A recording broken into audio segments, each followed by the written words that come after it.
知唔知啊？大家我諗好似我咁耐好似冇乜講過醬爆係邊度揾出嚟嘅。第一個 casting 嘅人係我 cast 佢嘅，同李力持先生講我話導演就係咁樣捉咗佢去拍《少林足球》啦。周先生都有一個師傅喎，知唔知邊個？喂，之前過嚟點啊？周先生叫師公嗰頭，然後就話：你唔好嚇親啲細路仔。但係我覺得公司係唔會俾我嘅，因為我唔係親生仔。想當年係咁諗嘅，機會好少，人好多喎。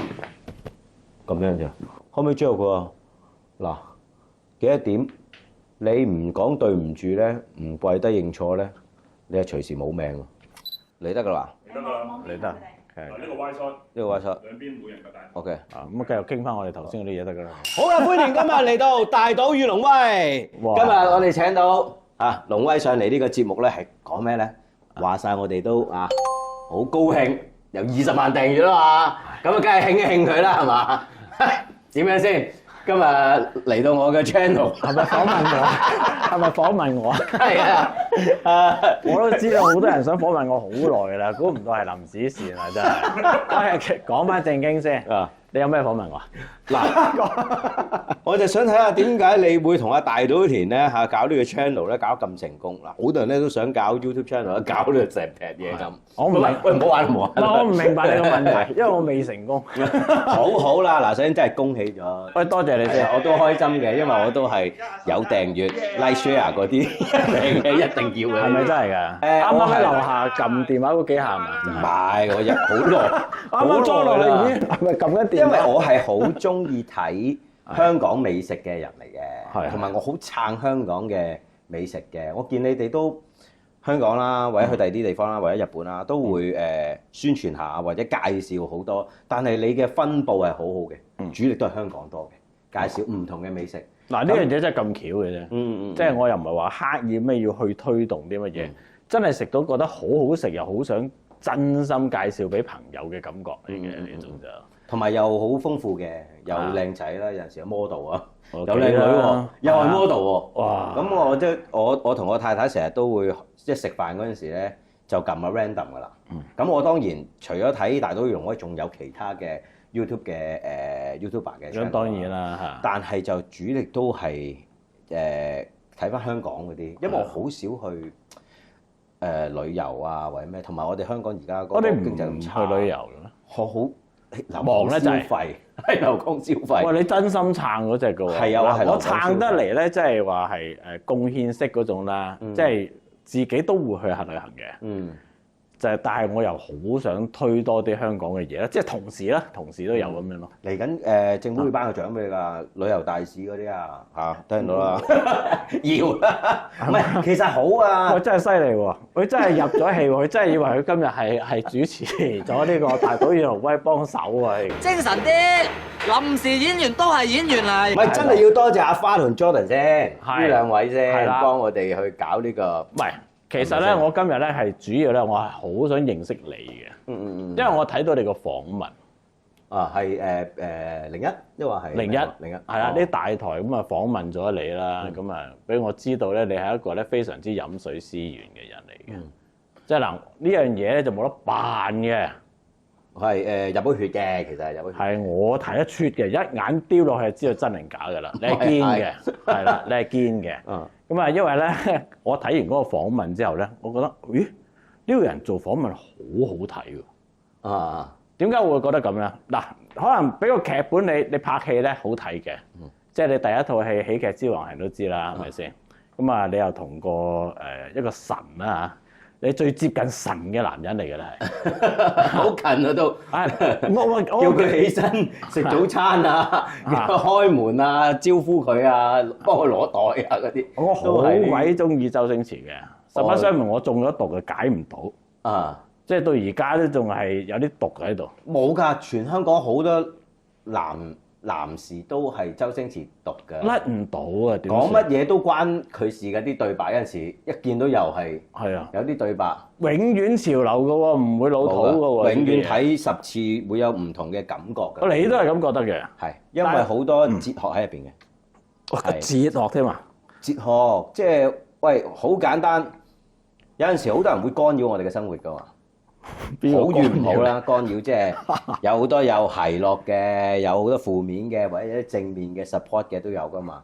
咁你點樣去生活你自己嘅去建立你嘅生活同埋點樣生活咧？咁樣。尤其是你呢行啊，即係你呢行嘅 YouTuber 都一樣。你唔好講到我哋其實都係一個行業，我哋係娛樂行業，你都係一個娛樂性嘅行業。只係你喺 YouTube 或者 IG、Facebook 或者其他地方，其實我哋都冇話分你我嘅。其實我哋都係一個行業，係我哋都需要觀眾。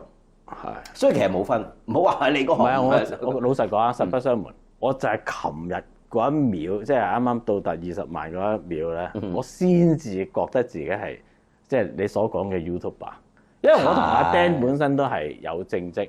而嗰個正職咧，佔據我哋人生係比較多嘅。咁你接觸到嘅，咁當然係 YouTube 嘅我哋啦。咁但係其實咧，人哋話係 YouTuber 咧，我成日都覺得，即係尷尬。你咁講好尷尬。我斬豬肉㗎咋，好尷尬，我覺得係啦。咁但係你咧就唔同啊嘛。我認識你嗰刻，你係電影啊嘛。即係我個年代，電影人咧係另外一種生物嚟嘅。係。即係唔係非人類嚟嘅，其實而家都冇噶啦，而家係好多轉型啦，我哋都會做 KOL 啦，做直播帶貨啦，或者有陣時做 KOL 啦，咁有啲都做得好好啦。即係就係話，我頭先就係話翻轉頭嗰樣就係周星馳嗰個電影裏邊嘅哲學就係話一句説話，唔好再俾夢遺嘅人入嚟咁簡單。食橋將啲無謂人掟咗出去之後，順便閂窗落閘，冇再俾啲夢遺嘅人入嚟啦。你大家聽嘅嘢喎，係啊，呢句大家都記得啦，你一定記得，各位觀眾一定記得。但係其實裏邊嘅哲學喺我自己感受嘅就係話，你唔好俾一啲唔關事嘅人入去你嘅生活裏邊。點解你要俾一啲人去入你生活去干擾你啊？嘛 ，get out 就好似嗰啲黑粉啊或者咩啊嗰啲干擾你。我哋頭先喺咪後講嗰樣嘢咯，就係話一定有人中意你唔中意你，你唔好嘥啲時間喺唔中意你嘅人嗰度。唔係，可能佢未必係唔中意你嘅，只不過佢做嗰樣嘢咧，就嗰一刻咧就捉到啲同埋有陣時好得意，佢係想你去俾反應佢，接觸佢係咪？係啊，我試過啊，我早嗰排咪有一個又係咯，想我接觸佢咁，我係好道理嗰啲有冇再接觸下佢？我唔係啊，唔係即係網上邊嗰啲啦。俾佢不斷干擾我啦，我又唔理啦。咁我哋公司又知道呢件事啦，唔使理解指正咁啦。然後之後我冇理佢，轉頭佢又寫翻啲好好嘅嘢嚟，又我支持你嘅加油啊！咁你唔知。唔係你睇到啲負面嘢，你個人會唔會都即刻會負晒咁㗎？唔係，我會感受下佢點解會發出呢一個信號啫。一定有個原因。咁如果我自己冇呢啲咁嘅問題咧，我都係唔好再俾啲夢遺嘅人入嚟啦。唔好再俾夢遺嘅人入嚟，即係一樣咯。但係如果我有咧，我會反省，我會喂，對唔住，你講得好好，我會回覆佢。然後回覆佢之後咧，我會改善我嘅問題。同埋我所有 fans 咧 ，IG、Facebook、小紅書、抖音、微博，每一個我都會睇完之後，我就會俾個 like 嘅。我到而家都係有呢個習慣。喂，即係你睇過啊嘛？同埋有啲人咧，可能嗰啲 IG 啊或者係 Facebook 嗰啲咧，係啲助手去覆嘅。即係好多都唔係真係佢自己睇完。我公司會睇，但係我通常我會點 like。你自己可以睇法。因為你要中意你已經係好難，仲要留言去支持你係更加難。所以你又親手覆佢，咁啊更加難啦。係啊，有啲打水蛇春咁長嗰啲文咧，我就哇喺裏邊我又學到嘢喎。然後我就俾個 like 之後，哇喂，多謝啊！你令我又可以增長到知識啊，個能量又強咗啊咁。因為我係好呢啲嘅。唔係你本身係一個電影人啊嘛，咁而家係一個電視電影人啦，多咗個身份啦。咁啊，我唔知道嚇，而家你電視咧簽咗約啦，你 offline 做嗰啲嘢有冇影響㗎？即係我唔可以去第啲台 ，YouTube 全部都冇問題。YouTube 嗰啲係得嘅，網上嘅冇問題嘅。所以阿花一打俾我，一揾我，一話你揾我嚟吹下水咁樣，哇開心到飛起咁，唔使講嘅，幾多點即係嗰啲係。哇，好奇怪呢樣嘢就係咁巧啊！唔知點解，唔知係咪呢個世界咧真係有啲能量啊，啲推送嘅真係會。我睇完你個訪問，我覺得做訪問好玩喎，係你俾我嘅感覺係咁嘅。因為點解咧？我認識你咧就係阿紅爺啊。呢壇嘢就係俾班老牛拖出嚟嘅，好多人成日叫我咁辦㗎，好我俾深刻㗎面你先辦呢啊。唔係啊，屌我細個真係有條友係咁㗎，因為啲我識個人爛晒啊！唔係佢講嘢就係咁樣嘅，有即係佢黐脷根嘅佢唔係咁樣嘅口音，嗯，佢唔係咁嘅口音，但係佢講嘢咧硬係誇張啲，啲動作啊嗰啲咁就係真呢個係有個咁嘅人咯。就係呢咁嘅人，我哇呢人哇好似喎似咩咧？咁似好 friend 嘅似咩？係啦，唔係 friend 嚟嘅，係打波，即係嗰條友咧，係咪屯門㗎？唔係黃埔，黃埔嘅，係啊，但係其實呢啲人都係好我叫佢做轉肥啊，哦。即係即係啲肥仔轉身好圓滑嗰啲啦。我打波嗰個就叫做原本嘅人嘅名就係三聖村嘅智慧，嗰個人就係。我而家住喺嗰附近，三成係咩？即係食海鮮人嚟嗰個㗎嘛，係啊，我屯門大㗎嘛。你而家都係我唔係，嗰邊嘅我依家搬咗將軍澳。哦，我而家係屯門人啦，調翻轉。屯門睇下好住睇下會唔會再喺三聖見到你嗰個？係嘛？三聖村最大嘅，成個生意佢睇晒嘅。三聖村啲垃圾佢倒嘅，但係依家唔知會唔會轉咗第二把交椅啊？唔係我起初以為你本身個人真係咁講嘢，扮啫。未有人訪問佢嗰陣時，我點知啫？係咪先？唉，我又哇咁樣嘅講嘢，唔通又係真係有唔係啊真係有人咁樣講嘢喎？嗰陣時我原來 interview 就係，其實我冇諗住做呢行噶嘛，我諗住見周星馳嘅啫嘛，即係周先生啦，周星馳先生。我哋有因為好夠尊重僵，佢你又夠撲嘅真係嚇。咁然後之後見佢原來係要扮嘢噶嘛，我見到前面啲人點解喂咁古靈精怪嘅，着到古靈精怪，好似萬聖節咁，然後之後又呢又路，然後我諗住睇明星。我想問佢當日邀請你嗰陣時，有冇叫你預備啲乜嘢嘅？要你做啲乜嘢？佢其實唔係邀請，佢係你有冇興趣拍戲，佢招考演員。係啊，咁係啦你咁佢冇話叫你就係着啲咩我衫啊？乜都冇準備，我諗住見明星，點知原來後面個表格嗰度寫住男就扮女人，人就扮動物，總之你唔好似自己原本嘅樣，弊啦！我冇預備啊嘛，然後之後我就諗起，即係佢有一題咁樣嘅嘢。唔係佢背面有，我淨係攞咗個正面嗰個報名表，因為我諗住填咗係我啲同學填嘅，搣咗我本手冊個我相。睇你樣都係唔中意睇通告嗰啲嚟㗎係啦，啦即係多字嗰啲即刻係啊，一話多謝，哎呀，我頭暈。有嘅，係啊，一拆碎哇咁多字，老婆你睇佢稅單交幾多錢就知就得㗎啦。即係我係嗰啲唔係讀書嗰啲人嚟嘅。我都唔係啊。係咯，係咁然之後就大鑊個腦閃出一下就係阿志偉，佢就話講佢自己生平出嚟。其實咧就拗煙食。咁啊真係係啊，好搞笑。佢就話喂，即係細路，佢就比較大個啲嘅。係。咁啊，即係唔係細路嘅講下，即係拗下煙咁咯。咁啊，又嗱，你想唔想知道啲江湖嘅秘密啦？全屯門我都識好多，教你練詩嗰啲啊！嗱，我真係遇過呢個。落去樓下鋪仔買兩飛煙過嚟先，即係散炮咁咪先，即係嗰啲咁樣。咁我個 friend 就即係成日聽佢噏，佢突然間勾起我好多回憶，就咁樣。所以咧就呢個人物係好笑嘅。哦，咁所以就嗰一刻就扮咗呢個人出嚟啦。咁樣紅爺就係因為我做到冇得做啦，我話喂我冇咯喎，因為我其實扮緊呢個人平時講嘢，即係啲口噏嘢，咁然之後噏到冇晒，我話喂我冇咯，人哋通常叮叮叮喂下一位啦咁樣，佢仲扮咗2-3分鐘，我都扮到冇嘢扮。之後阿李力持啊、吳君如啊、莫文蔚啊、周先生啊，佢哋就笑到甩碌。喂，佢話俾多啲，俾多啲，仲有冇喺度咩？係啊，入邊坐晒喺度啊嘛，出邊就係即係好似而家啲歌唱比賽啲老師咁樣坐喺度啊！一開始就田龍輝基哥8兩金喺出邊，我即係第一輪。係啊，然後即係第二輪，阿雄哥都好似喺度，即係試下嗰個啊。哦，張伯蘭練學院啊，我唔記得嗰個喺咪度，佢好似都好似喺度嘅。然後田生就攞住個電話咁行嚟行去。咁第二個 section 就係佢哋啦，咁樣。即係 casting 第2次，我見到啊周生驚，唔驚嘅，唔驚。當時唔識驚，入咗去公司做咗演員之後就驚啊！你想去踩入佢個範疇，點會唔驚啊，大佬？搞笑，因為我嗰時做 dancer 噶嘛，我對住300-400人都係咁。我唔係講緊多與少嘅嘢，即係呢個界別佢係神話嚟噶嘛。嗰陣時未，周星馳喎。嗰陣時我哋僆仔唔識死啊嘛。你嗰陣時僆仔嗱你真心嘅，如果我哋僆仔14、15歲見到周星馳，星爺咁樣嘅啫嘛。但係我哋大個咗之後就知，哇，其實佢好勁嘅喎。其實佢以前都係好勁。唔係啊，我反為咧，我係最中意係舊式嘅，即係我覺得有幾個階段，3個階段。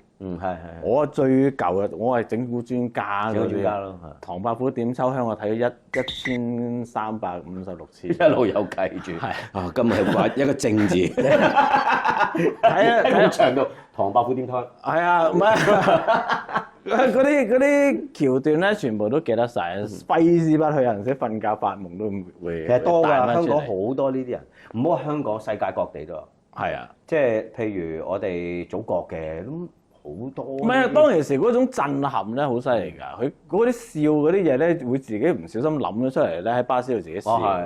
我最記得我第一套周星馳嘅，即係周先生啦。唔好意思啊，我係好尊重。我應該係叫周星馳先生。唔係，我欣賞你呢樣嘢㗎。呢個我有上次係我睇佢個訪問咧，佢做呢樣嘢咧，我好理解喎。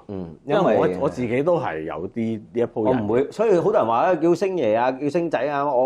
你哋可以咁叫我唔得嘅，我都唔得嘅。即係呢個係一個尊重。係啦。咁啊，即係我記得我睇戲咧，係嗰陣時就係賭聖喺元朗睇嘅。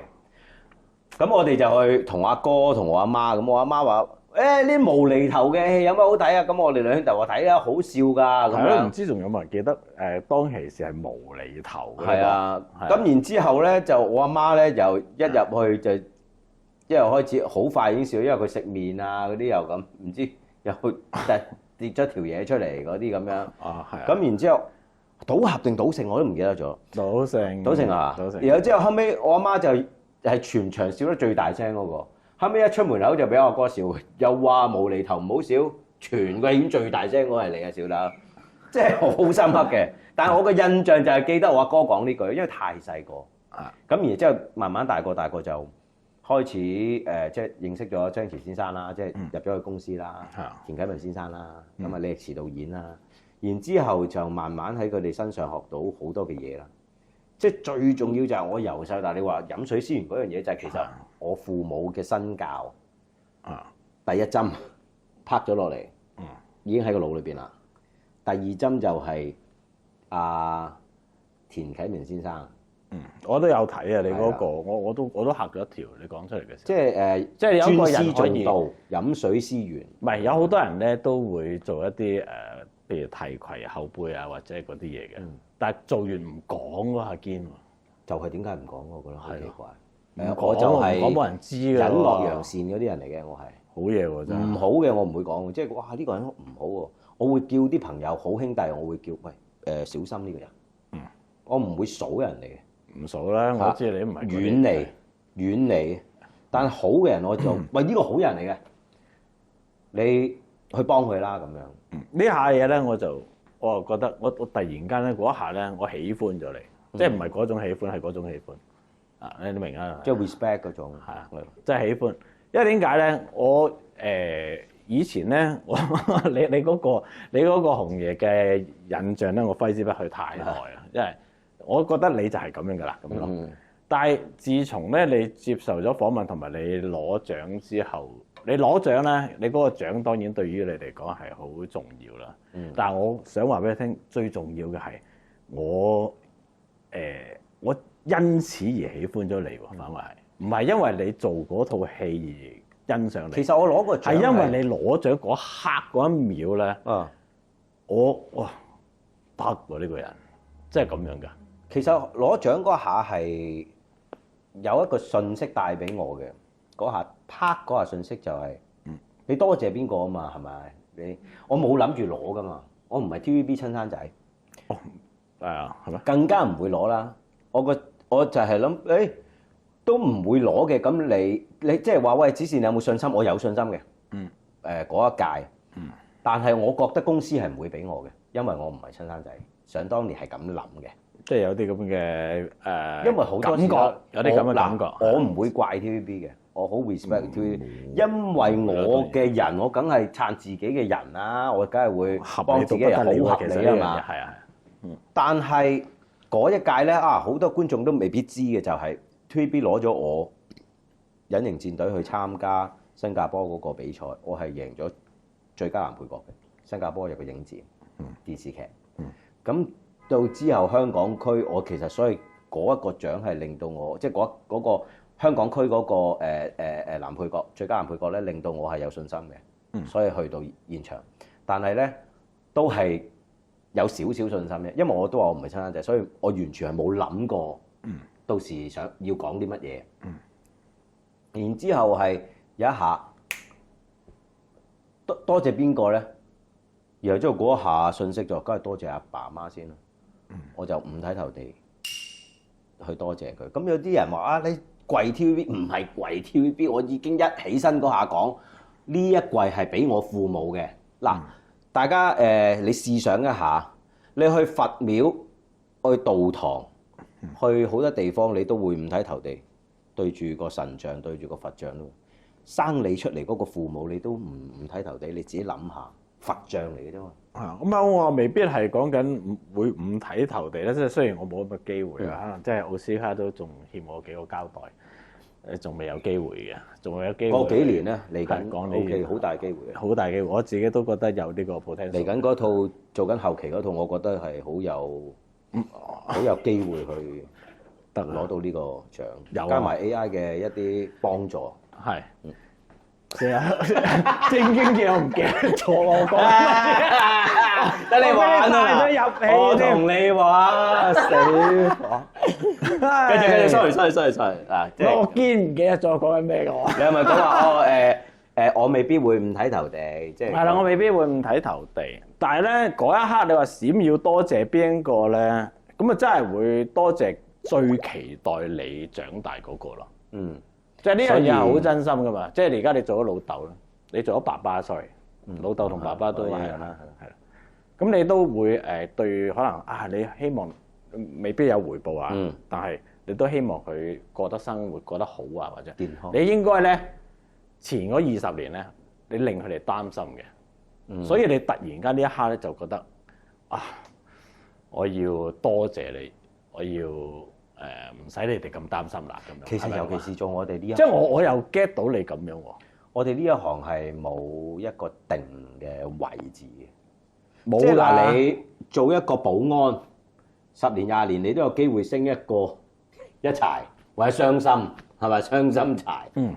但係我哋呢行係演員，冇高級演員噶嘛。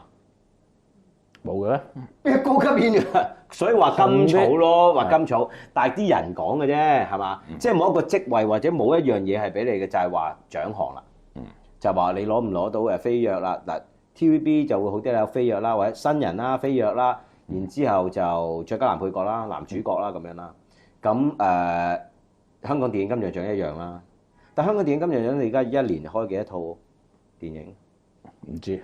電視劇仲多過電影，真係嘅。咁機會好少，人好多喎，機會好少。我睇住一路萎縮，一路萎縮。電視又好，電影又好，好多大佬都喺度撐緊成件事，即係譬如古生啊喺度撐緊個電影業啊 ，TVB 啊或者其他電視台啊都會一路撐緊呢一樣嘢啦。其實喺度萎縮，咁好多演員依家直情係影帝又好，視帝又好，影後視後都好，都冇嘢做㗎。咁都要去其他地方發展，譬如大陸啦，或者係馬來西亞啦、新加坡啦、泰國啦、台灣啦呢啲地方。咁其實係好，其實演員係好慘㗎而家，但係慘真係慘，機會冇，人好多，機會好少，係好少。但係有好多大佬都喺度不斷喺度撐緊成件事咯，所以好。點解為古生會咁多人去支持佢咧？就係話佢係不斷喺度營運緊，明知蝕錢都係喺度。佢做咗啲乜嘢啊？譬如有啲好多新嘅人，佢公司嘅新人啦，或者佢開好多電影啦，揾好多電影，佢公司嘅基本有啦，再揾啲唔係佢公司嘅人啦。咁你唔好淨係掛住幕後幕前喎，幕後都養咗好大班人㗎喎，其實。咁啊，佢古生而家已經係。我已經唔係覺得佢係幕前幕後，佢係一個大慈善家嚟。係啊，佢係一個大亨。係啊，佢係一個大亨。啊，可以咁講啫。啊，大慈善家。其實周先生都有嘅。周先生就好低調，譬如少林女足嚟緊啦，佢其實嚇大家都好期待啦，佢會唔會出現咧？咁樣我諗都唔會出現。同埋佢而家係第3階段可以話係。係咯。即係佢，我睇過你個訪問，話阿周生阿星爺啦係，我唔識。你可以講星爺。阿星爺咧拍戲嗰陣時咧都燥底嘅。皇帝嚟啊嘛。我又明嘅喎，其實我好明佢喎，點解咧？點解我會覺得明咧？即係我雖然我未夠智慧去明白佢所有嘅嘢，但係我明白佢點解會猛喎。因為咧有啲嘢咧，佢覺得好笑嘅啫咧，佢自己做晒㗎啦。有啲嘢咧唔係佢做到嘅好笑嘢，佢想人哋做到嘅。佢覺得係好好笑嘅，真係好笑，笑死你班友㗎會。但係咧，你硬係做唔到嗰樣嘢。哇！佢好失望，好失落啊！佢失落到啲頭髮白晒。佢其實唔係，佢係即係我講嘢嚟喎。佢嘅意思係，佢其實你唔使點樣做，你已經 OK 㗎啦。因為佢係觀人於微，佢知道你一定做到。但係佢叫你做嗱，埋去做啦。點解你做咗第二啲嘢出嚟嘅？唔係要呢啲啊！嗱，我細個嗰陣時唔識。即係可能佢意思話，你做翻自己就得啦。係啦，但係咧你就太用力或者 over 太 over， 其實唔使，你就係0，我就要你0，因為你做咗2、3、4、5、6、7、8、9、10做乜鬼？所以佢好多時會用翻第一個剔，或者 NG 嘅剔，嗰個就係最自然嘅。佢就係猛啊！點解你做極都做唔翻個0咧？其實你做0就得啦。所以醬爆點解係可以一剔過咧？醬爆就做翻自己，佢就可以喺舟山上邊一剔過。佢自己佢咁樣嘅本身醬爆喎，即係佢嘅嗜好係，知唔知啊？大家我諗好似我咁耐好似冇乜講過醬爆係邊度揾出嚟嘅。第一個 casting 嘅人係我 cast 佢啊，係你啊？我一見到佢個成個歐拉，哇！正到不得了。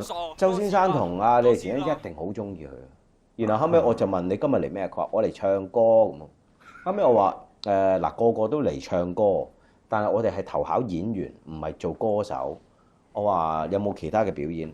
我識作曲填詞咁。我話我話但係你又表演唔到喎。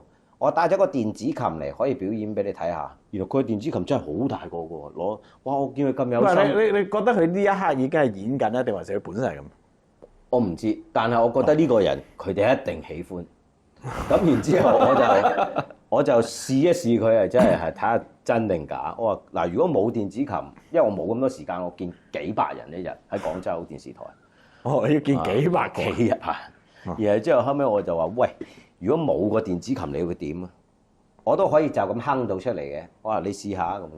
然後之後佢就係梳士拿喺度。多謝嗱，咩嘅？然後得 OK。然後我話嗱，去呢邊啦，去即係你嗰個得 OK 嘅，真係得 OK 嘅。然之後我直情打陣先，我就即刻跑去第二邊，我就同李力持先生講，我話導演，等一陣有個着住白色衫、藍色褲、個頭好大、個身好細嘅人，你會中意佢。後尾佢話叫咩名啊？何文輝。然後之後後尾個OK 好笑啊！我話你哋一定會喜歡，就係咁樣捉咗佢去拍攝足夠啦，咁樣咯。喂，係。佢係高手嚟嘅，高手，好叻㗎。唔係，其實佢即係阿星爺咧，有2段戲，我成日都話後半段嗰啲戲咧，即係譬如少林足球一個節點啦，後邊嗰啲咧就自然啲嘅嗰啲笑話，前半段嗰啲咧就刻意啲，計算啲嘅。但係我就好中意計算嗰啲嘅。即係嗰啲寫人對白真係笑到你黐線為止啊嘛！你明唔明啊？我不如咁啊！我問下你啦，如果你講阿星爺啦，你最即係笑得你最辛苦嗰一幕係咩咧？如果係佢嘅話，我都係整蠱專家，或者我嗰個年代就係仲好細個好深刻，即係佢明明對門係穿咗個窿噶嘛，佢做乜鬼嘢入咗去之後？喺個窿度出翻去睇下鎖實對門之後行翻入去。嗰啲嘢啦，係。我中意嗰啲啊，即係我好中意嗰啲啊，好有即係佢，譬如牆上面啲字咧，如果你有留意又係好笑噶嘛。我又冇留意到咁啲。整蠱專家佢有一場就係嗰場戲咯。係阿 Manna 姐入去話啊，呢個你個仔啊，然之後佢你睇下嗰啲字，阿達哥有個 pen shot 嘅，有啲字嘅，你留意下翻去，好多嘅。因為咧我咧有一次咧真係俾佢跣到嘅，即係無意間阿星爺跣咗我一鑊，搞到我爭啲溝唔到女。係咩？因為靚仔一掂嗰啲啊？唔係，我諗住咧，本來就託住佢咁，即係好似謝賢咁樣嘅，去認識咗一個女仔。咁啊嗰日咧就第一次出嚟即係叫拍拖咁樣啦。未拍拖嘅，未拖手仔咁，你睇下就你嘅啦，隻手就搭過去㗎啦，諗住係咁樣。唔係錫咗隔離嗰個啊？唔係咁啊，咁佢又中意我呢種比較 cool 啲嘅性格咁樣，即係扮嘅嗰陣時係扮嘅。OK， 點知咧就睇呢個唐伯虎點秋香。即係露出咗你嘅真面目。一入，我遲咗入場，佢遲到，唔係我遲到。我啊想快啲，哇搞錯得開晒場，得好中意周星馳咁啊，咁遲唔得喎咁。一入場咧就已經去到邊咧？去到唐伯虎個老豆同奪命書生開拖。爆嗰度笑死人㗎嘛！即係中咗之後仲要爆啊！係，朱生你搞咩啊？又殺埋晒啲咁嘅紅豆。你之後嘣，即係我想幫你啊嘛！着火咁。哇！屌！我笑到我啊缺堤，哇！笑到我屌死！我笑咗成15分鐘。哇！嗰條女睇住我，哇！好唔掂啊條友。唔係啊！你一講啲畫面出嚟，我哋都覺得好笑㗎。唔係啊！我直頭咧，我笑到咧，又掹住，即係嗰啲凳咁摺起㗎嘛，可以爬翻上嚟，之後又跌翻落去，又爬翻上嚟，好辛苦嗰次真係，本來就迎開嘅，頭髮亂晒，搞到我。有陣時佢嗰啲咧係一氣呵成到咧，佢唔俾你會斷氣嘅。唔係啊！你明嘛？我真係少啲都真係爭啲收氣。佢認真打嘅喎，我爭啲收氣。家輝哥同真情認真打，但係有個豬西喺度搞事啊嘛，係咪先？又爆晒，係啊！唔係嗰陣時嚟講係真係好新嘅一種笑話，即係發明嚟㗎嘛。即係阿星爺嗰種笑話咧，就唔係話科學家，佢係發明，即係佢係發明電嗰種。真心講嘅，愛迪生嚟㗎嘛。佢嘅成功，即係我哋唔會challenge 或者有啲咩，佢係成功係神啦。但係有好多助攻喺身邊嘅，有郭德超啦、曾緊昌啦，有即係呢啲，譬如李力持啦，呢啲一定係哇吳孟達好笑㗎。佢哋度嘢啊，譬如阿飛哥啊，佢哋個班底啦，其實有好多助攻喺身邊，所以令到編劇啦、導演啦，同埋其實周先生都有一個師傅喎，知唔知邊個？唔知。周先生嘅師傅就係菩提老祖咯。啊？係啊，咪即係劉鎮偉啊嘛。我係拍功夫，咁我哋去到現場，佢好少嚴肅到我一個 alert 嘅地步嘅。咁我就坐喺度即係佢哋未埋位啦。然後之後佢話：喂，之前過嚟。我邊個叫你啊？周先生咯。哦。然後我話點啊？周先生叫師公。嗰個就劉鎮偉。然後阿劉鎮偉即係劉大道就話：你唔好嚇親啲細路仔，好 nice 嘅。咁係啊嘛。我師傅佢教我好多嘢嘅，你記住啊！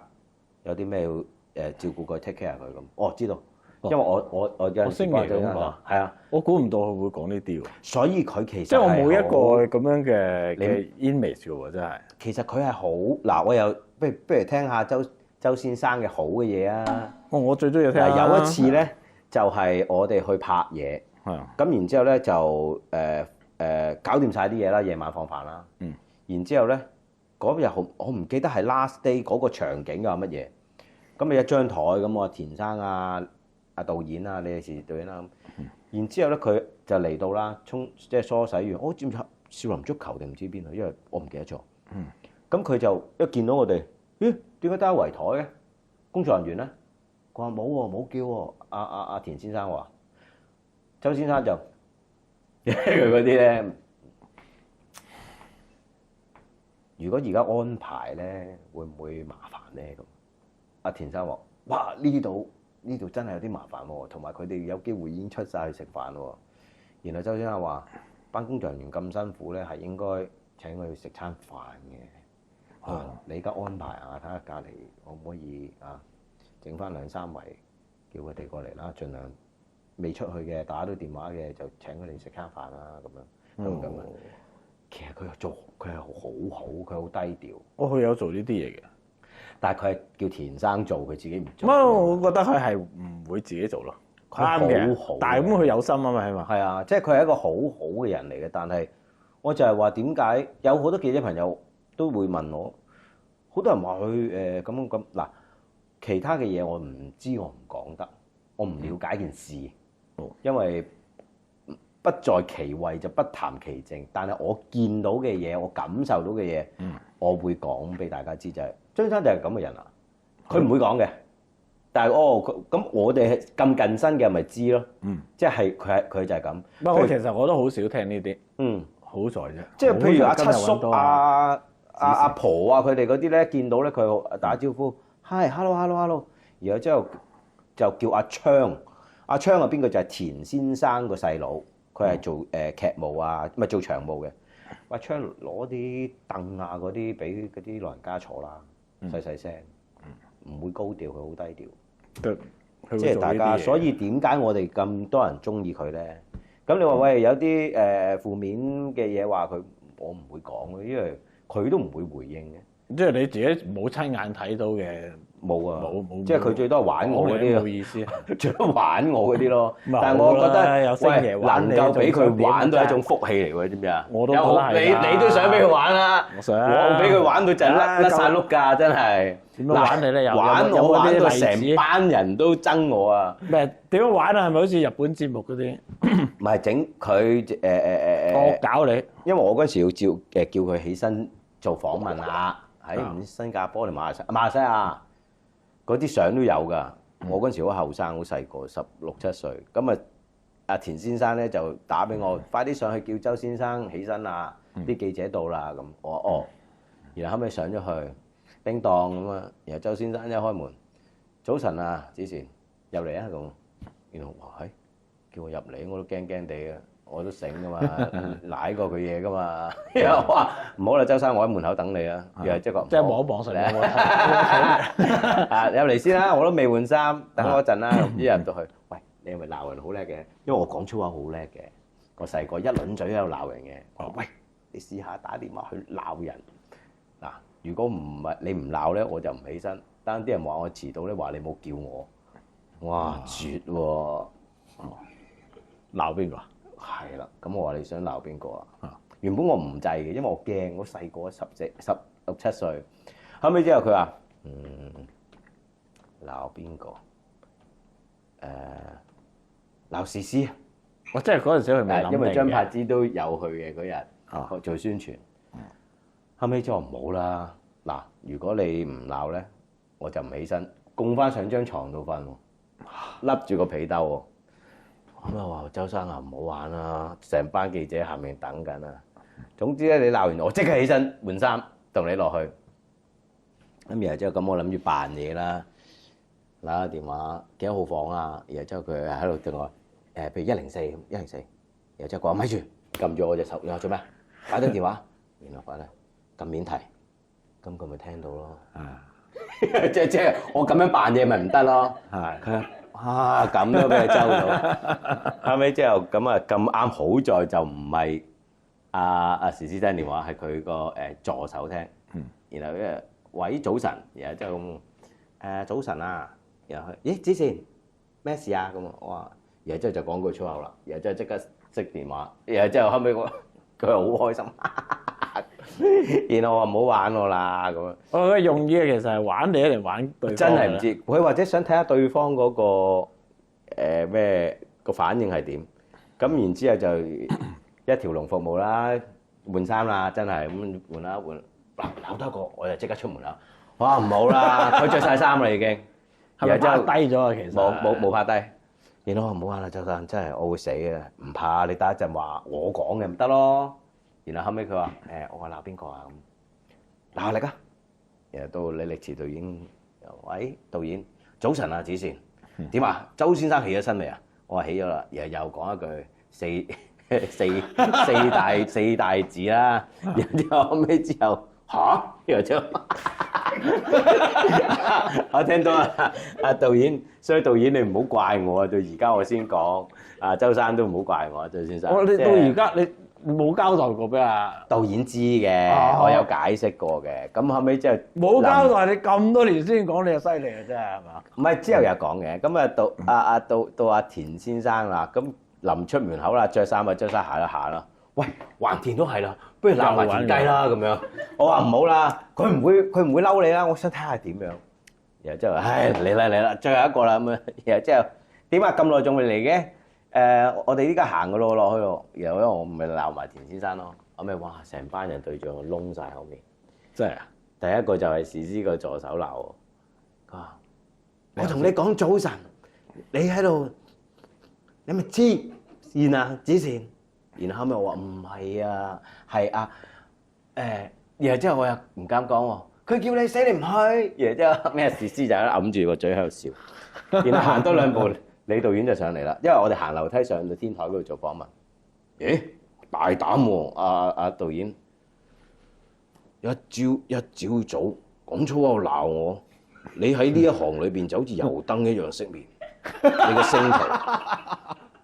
後尾話唔係啊，周先生叫我啊，後尾即係話周先生佢哋殺我你都夠膽㗎啦咁。導演話，後尾之後啊，哎呀我對唔住啊導演，嗰時其實真係震驚。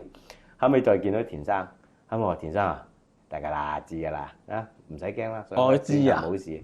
我點會無端端咁樣去鬧人啊？我船頭驚鬼船尾驚，擦僆仔，個個都大過我嘅，我唔會。後尾之後最搞笑啊！我唔記得講阿導演講啲我話阿周生叫我，然後真係周生擰轉頭，唔係啊！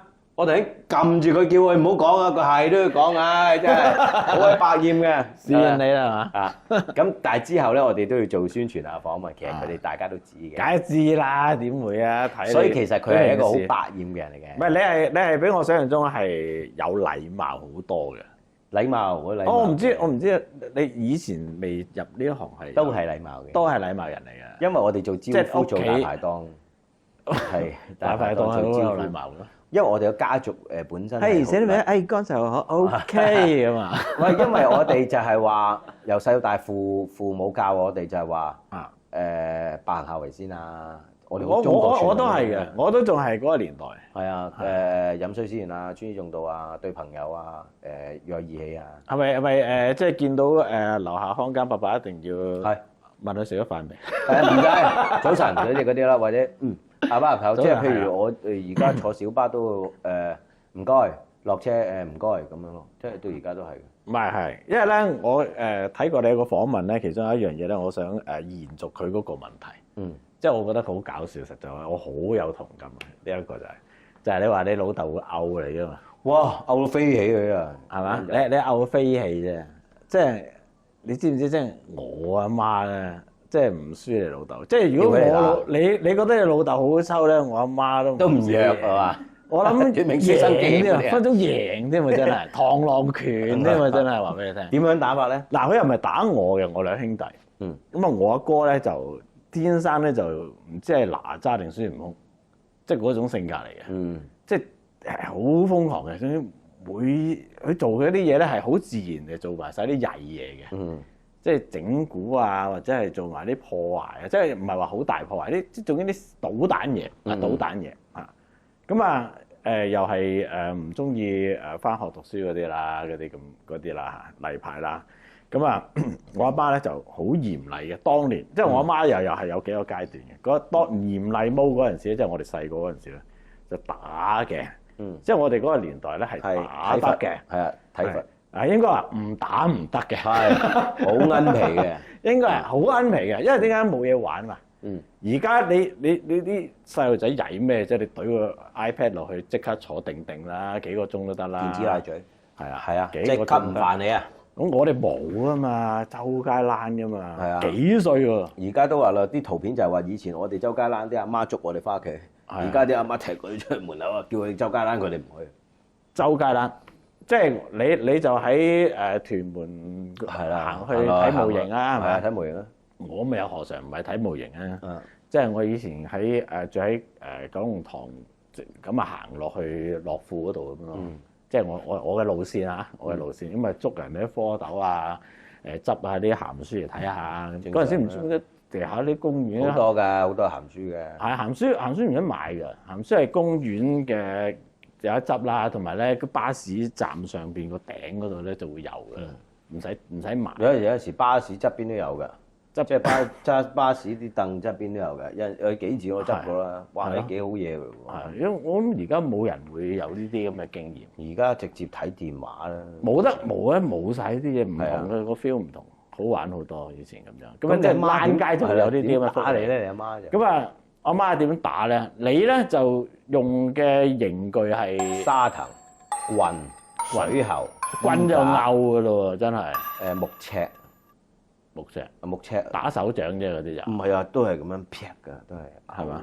我阿媽就用藤條嘅，藤條真係藤嗰隻，係咁粗喎嗰啲藤。唔係我唔知點解以前啲雜貨鋪嗰啲藤條係咪賣俾人哋係用嚟打仔嘅？沙藤咯，嗰啲藤，嗰啲沙藤嗰啲好茄喱啡。唔係啊，有條熒光膠帶喺個藤嗰條叫沙藤，嗰啲真係沙藤。藤條唔係啊，藤條真係一藤嚟㗎。我就知加法就係藤啦，嗰啲係手指尾咁粗㗎。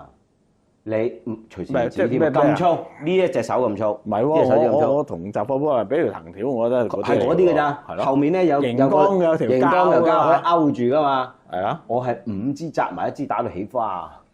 嗰啲沙藤，因為一支揈落一嘢玩完啦。係你啊嗰啲叫做點啊？捱得到重拳嗰啲啦，係咪？我哋係唔同嘅，我阿媽咧係打2個鐘頭起跳。哇！起跳！因為我聽見咧之前訪問你嗰個記者就話：哇，打10幾分鐘啊！係啊，你係咯，你2個鐘頭你係覺得少啊？定係咩咧？我打兩個鐘頭起跳啊！哇 Auntie 啲體能好好喎。體能如果係體能之巔嚟喎。如果係一個 gas 爐係唔會熄滅㗎。即係佢有啲呢度諗完咗就咩㗎？火細少少就佢突然間又扯翻起。哦，即係佢唞一唞，飲杯奶茶，再打。點嗱抹鐘再起。係啊，你唔沒完沒了，唔知幾時完嗰陣死咩？完未啊！打死我爹嗰啲。係啦，嗱我就比較怪啲，因為我阿哥係曳到極限。我知你阿哥嗰個。係打我阿哥打得好犀利嘅，咁我咧就你阿哥都好嘢啊，受到2個鐘頭。唔係2個鐘頭起跳，唔止啊！我講緊，哇，都幾忙喎。係咁馬拉松嚟㗎喎。係啊，體罰馬拉松喎。打，你有冇聽過打好耐嘅啫？打好耐。啊。即係點解咧？佢要打到你咧就嗰啲藤，你即係中咗藤條咧。我唔知，可能而家啲人未中過啦。我哋以前細個咧出街咧就好攞嘅，即係蘇元佬咁咯。蘇元佬太少啦。最後咧係腫晒，係蘇元佬，不過係因為大隻咗，打到腫晒，打到係冇晒啊！最後即係哇，好嚴重喎咁樣。佢話打手嘅嗰啲叫做咩啊？皮痛肉不痛啊，皮痛肉不痛就唔會傷骨咁就得㗎啦。但係都唔係嘅，其實入嘅都入嘅。但係我又明白嘅，即係我阿哥嗰個曳嘅程度咧，又真係確係要打。大鬧天宮啊，大佬！唔係，但係我阿媽個係勁嘅，即係打幾粒鐘真係。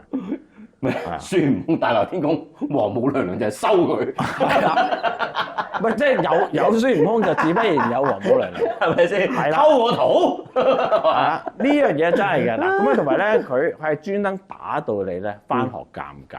咁啊，希望你尷尬你咪乖咯。咁我你阿哥輕鬆啦，翻學仲覺得型啲啦。唔係，都尷尬嘅，都瘀嘅。咪唔翻咯。唔係遲到啊，直情唔到啊！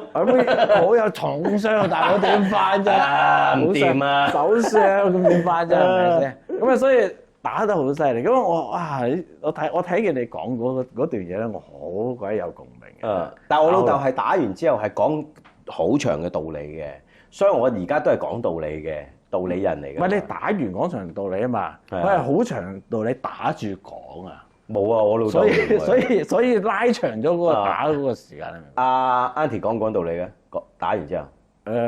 通常都係咩衰相啊嗰啲咯，都唔係道理嚟㗎啦，形容詞。咁係咪又要打多次無限輪迴咯？其實你要講俾佢聽。你要講俾佢聽，即係我依家教小乖乖都係嘅。唔係佢有講，但係講完又講，講完又講，都係嗰幾句咯。嗯，因為我阿媽表達係好直接嘅，嗯，即係衰仔啊咁嗰啲。唔啱啊！咁樣你知唔知啊？但係佢唔知道點解唔啱啊！你要解釋俾佢聽，你明唔明白？夜翻啦，喂11點，即係10點鐘要鎖門啊，11點翻嚟咁咪漚到你2、3點。嗱，如果我老豆教法就係做咩咁夜翻啊？乜，而家即係嗱，如果你下次再咁夜翻咧，你係藤條炆豬肉啊！好啦，下次再咁夜翻，打完一輪先，就係話俾我聽點解我唔俾你咁夜翻。我老豆就講啦，因為你夜翻嘅時候，如果有啲咩危險啊咩，我保唔到你㗎，我會差館啦，或者係受咩傷啦，咁我就明白咯。唔係佢係點樣講咧？佢係嚴厲，但係唔係脾氣嚟㗎嘛，係嘛？唔係，我老豆唔係嗰啲係嚴啫，係即係好嘅，佢唔係發泄嗰種嚟嘅。我唔知道啊，其實因為可能我阿媽壓力大，結果唔係佢打我哋都係為咗我哋好嘅，呢個到而家我都係咁覺得嘅，我都冇嬲過我阿媽嘅，我都係。我覺得應該打我嘅，我到而家都係。唔係我其實即係而家唔打得啦，或者係而家啲新嘅教法啊，或者係而家啲小朋友覺得呢樣嘢係唔 OK 啊，係啊，唔好。但係我又覺得我嘅話咧，我係覺得即係唔係咁，當然唔係我同你嗰種就係為之嘅啲官，而係又唔使去到話完全冇呢樣嘢咯。有陣時細路仔邊識嘅啫，你唔痛你唔知錯㗎喎，真係。就等於一隻馬騮，你俾啲槍佢，係咯，同埋俾一招佢。如果佢攞咗啲槍，佢唔知嗰樣嘢危險咯。你話俾佢聽危險，係咪一樣啊嘛？咁你要喂佢打死人，佢都唔知啊。所以其實係要唔係我明白嘅，即係譬如你教女，你都唔會毆佢㗎啦，佢女啊嘛。都唔係㗎，我以前都有諗住毆佢㗎，但係唔得嘅，真係唔得。你打手板啊，打 pat pat 啊呢啲。唔係喎，我唔知喎。我細個嗰陣時，我好理解，我又好體諒我阿媽咁打我，即係我好體諒佢係。因為你清楚件事，你知道會自己做錯啊嘛。但係唔係好錯嘅就係唔使咁打得咁犀利。我試過咧，即係佢打我個勁一滯啦，我搶咗佢咧，飛落街。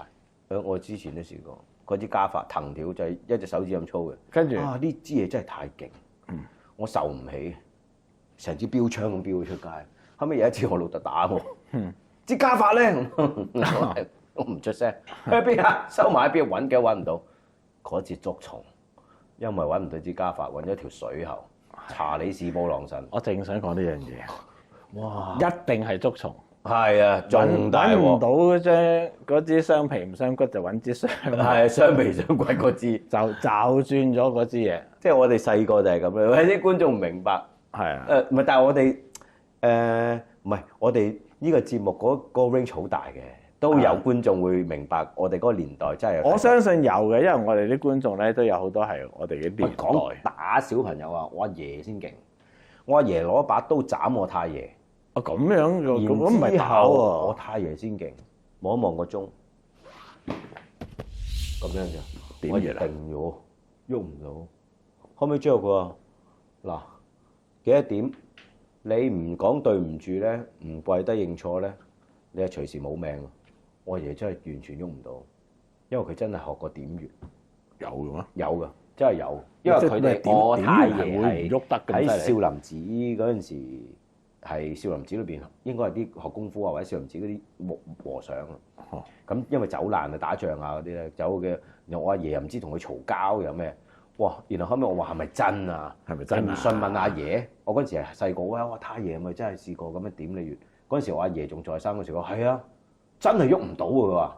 咁我阿爺，咁而家咪失傳咗咯？咪即係失傳咗，有呢啲嘢㗎。所以話啪啪嗰啲，我諗唔係吹水嘅。唔係嘛？真係有。即係有啲。唔係啊！我哋拍戲啊，好多時，喂，唔係嘅咁多搭下你兩邊膊頭，或者呢啲啪，係咪真係會咁樣嘅？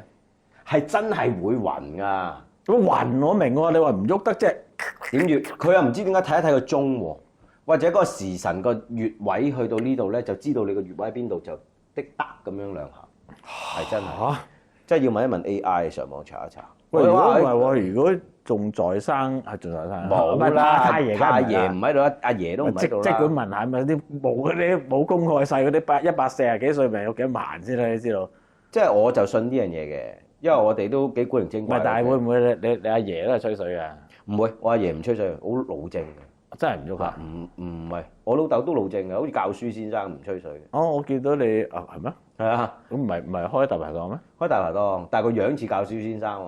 哦，即係我啲同學或者我啲 friend 見到我老豆，佢話：咦，你爹哋以前真係咁惡嘅咩打你？我覺得佢好似教書咁，因為佢修佛學噶嘛，所以依家就慢慢更加會個火啊嗰樣嘢係。唔係唔會嘅，冇咁嘅必要啦嘛。而家仲拗你仲係都咁大個，唔係我有陣時同佢傾佛偈添啊。即係我哋有陣時一家人食飯咧，我阿媽就有陣時咧同佢講到咧天荒地老啊嘛。我哋兩仔係個世界，哇！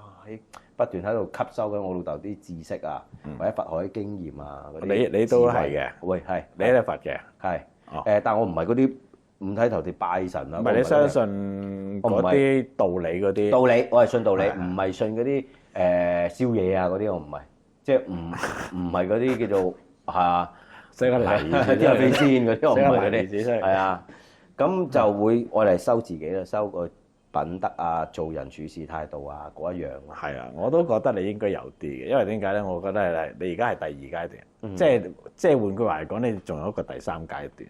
你知唔知咩？成佛之路唔係成佛之路，即係你有冇睇過《龍珠》啊？思路係一開頭係怪獸啊嘛，即係我唔係話你係怪獸，咁佢係第一個階段，第二個階段、第三個階段好靚仔啊嘛。你仲有一個階段，我覺得係嘅，佢嗰個 feel 咧，話俾我聽咧，你仲有一級，咁就好啦。人最緊要進步啊！人係要進步啊，不斷，即係我哋眼好。但係我想話俾你聽，唔係靠你有幾努力。而係你要有翻咁上下年紀，你先到。就係呢一下，法不可傳，智慧不可傳。